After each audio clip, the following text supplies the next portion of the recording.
నేను ఈ రోజున ప్రధానమంత్రి గారికి ఒకటే ఇస్తున్నాను, మిమ్మల్ని కొట్టే నాయకుడు లేడు ఈ భారతదేశంలో. రాబోడు. కానీ మీరు పడ్డ శ్రమ, మీరు పడ్డ కష్టం ఎవరు తీసుకోలేరు. ఎన్ని బాధలు పడ్డా, ఎన్ని దెబ్బలు తిన్నా ఈరోజు మనం గర్వంగా చెప్పుకుంటున్నాం. మన ఉత్తరాంధ్రకి ఎయిర్పోర్ట్లు వచ్చినాయి, ఇన్ని లక్షల పెట్టుబడులు వచ్చింది ఆంధ్రప్రదేశ్కి.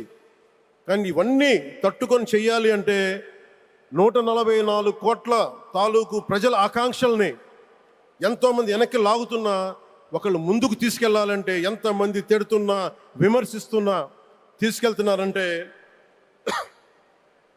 ఒకే ఒక నాయకుడు ప్రధానమంత్రి శ్రీ నరేంద్ర మోదీ గారు. నేను ఎందుకు తపన పడ్డాను, నేను అలయన్స్ కోసం ఎందుకు తపన పడ్డాను, మీ నాయకత్వం మాకు కావాలి ఎందుకు తపన పడ్డానంటే, ఈరోజు ఎయిర్పోర్ట్ ఆపేశారు. ఒక చిన్నపాటి ఎర్ర బస్సు కూడా రాని చోట ఎయిర్పోర్ట్ అవసరం లేదన్న వ్యక్తులకి సమాధానం ఇదే.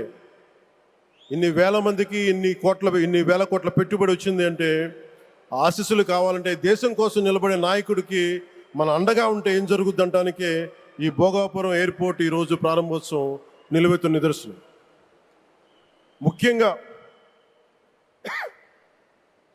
25 సంవత్సరాలు లోబడి ఉన్న పిల్లలున్న ప్రతి ఒక్కరికి కూడా నేను ఈ సందర్భంగా తెలియజేస్తున్నాను, పిల్లల్ని సరైన దారిలో పెట్టడం, సరైన సంస్కారాలు నేర్పించడం చాలా చాలా అవసరం.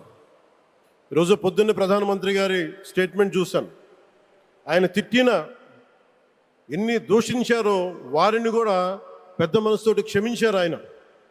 అలాంటి ప్రధానమంత్రి గారికి మీ పాదాలకు నేను నమస్కారం తెలియజేస్తున్నాను. నిజంగా మీ ఉన్నతి, మీ ఔన్నత్యం ఈరోజు చాలా చాలా స్ఫూర్తిదాయకం.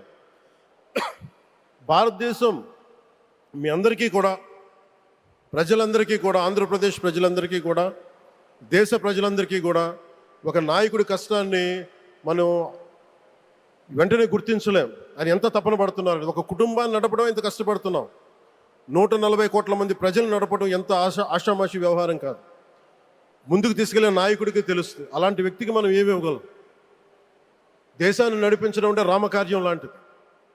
హనుమంతుడు లంకకు లంఘించినప్పుడు అనేక అవంతరాలు వచ్చినాయి, అనేక అడ్డంకులు వచ్చినాయి.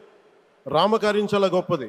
అలాగే ఈరోజు ప్రధానమంత్రి గారు దేశాన్ని ముందుకు నడిపించేది బృహత్కార్యం, చాలా మహాకార్యం అది. అలాంటి వ్యక్తికి మనం ఇవ్వగలిగేది, హనుమంతుడికి మనం ఏమి ఇవ్వగలం? నువ్వెంత గొప్పగా లంఘించావు, ఎంత కష్టపడ్డావు. ఏ దేవతకైనా ఇవ్వాల్సిన స్తుతే. వాళ్ళు మన నుంచి ఏమి కోరుకోరు. ఒక తల్లిదండ్రులకి మనం ఏం కోరుకోరు, అమ్మ నువ్వు మా కోసం కష్టపడ్డావు, నాన్న నువ్వు మా కోసం కష్టపడ్డావు అని.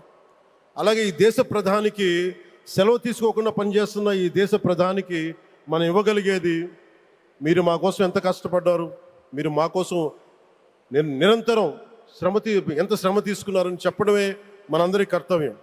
అలాంటి గౌరవ ప్రధానమంత్రి గారికి మనస్ఫూర్తిగా మీరు అనుకున్నంత కాలం అధికారం మీరు వద్దంటే వదలాలి, కానీ అధికారం మీ చేతుల్లోనే ఉంటుంది. దానికి మేమందరం నిరంతరం కృషి చేస్తామని తెలియజేసుకుంటూ